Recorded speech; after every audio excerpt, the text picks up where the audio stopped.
All right. So first of all, give Elon a lot of credit. I thought they played really well today. Obviously, shot the ball great, especially at the start of the game. I think they were 8 for 10 from three at one point. Um, we really struggled just to play hard, to play the right way, to get in any kind of rhythm.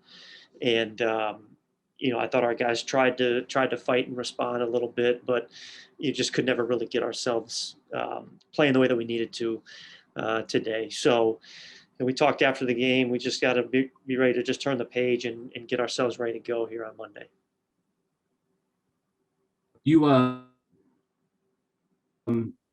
you mentioned earlier this week that you guys weren't going to expect any sympathy from anyone, because everyone has to go through this. But we're looking at your team and the fact that you not only weren't able to play for basically 3 weeks, you lost a lot of practice time too. Did you sense there was some staleness because of that? Yeah, for lack of a better word. Yeah, I think the biggest challenge with the layoff is the shape that we're in, and being able to try to maintain that game shape like we need to.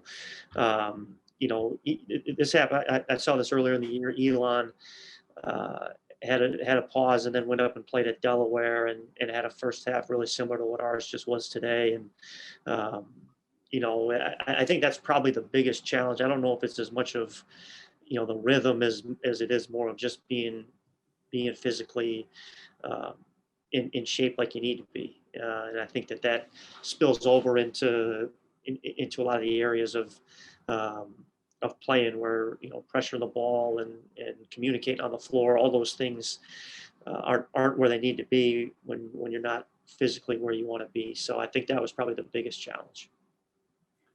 I'm sure you would have been quite happy with 5 points from McIntosh, but Burford and Nagumba, maybe I'm probably butchering his last name, but those two guys really hurt you. How did you?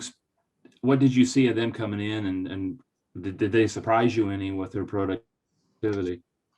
Well, yeah, I mean, to start with, certainly to hold McIntosh to 5 was great. He only he took 7 shots, which is obviously not nearly what he's usually shooting.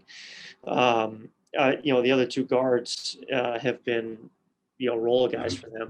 I think Burford scores 5 a game, and I think maybe 7 from 11. I don't know how to say his last name either. Yeah. But they obviously had career nights tonight or career days today, and so yeah, I would say that production surprised me.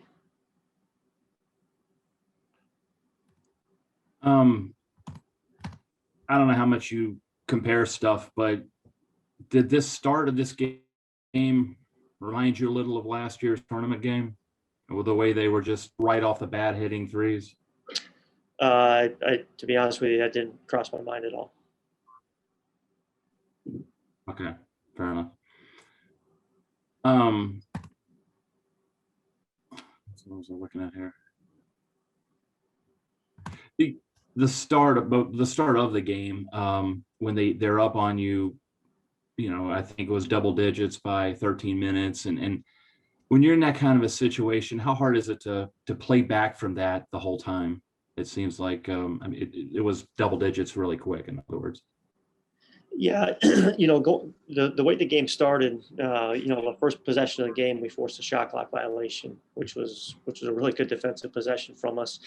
And then it was 10-2 at the first media. They'd hit a couple of threes from guys that, again, statistically speaking, coming into the game, had not shot the ball all that well. And I think the only thing that happened when they started to make shots and get on a little bit of a roll, we were just a little bit late. And we didn't quite close out with the effort that we needed to, the urgency that we needed to. And then, when you're coming back from, or trying to come back from a deficit, I think it's, we talk about just playing the game the right way, making sure that we make their shots really tough, and make sure we're getting the right ones. And, the irony of the first 4 minutes of the game is I thought we got some really good looks. We got to the foul line twice. And they had a couple of threes that, again, I think we could have contested a little bit better, but it wasn't it wasn't like McIntosh came out and hit 3 threes to start the game or something like that. So, try to keep playing the game the right way, not worrying about what the scoreboard says as much, especially early in the game. Obviously, as it gets later in the game, you got to start, making some adjustments and trying to speed them up, which we tried in the second half. It seemed like Connor did his best to carry you guys. Can you talk about his day? Yeah, he did. I thought I thought he showed some really good toughness. Tried to will us to get going a couple of times, got in the paint a lot, missed a couple of shots that I think he's making on a pretty consistent basis. So it was great to see him play that way. He's become really productive for us, and had another, not his most efficient day offensively, but was certainly productive. Last time you guys lost by this kind of margin, you came back the next day and won.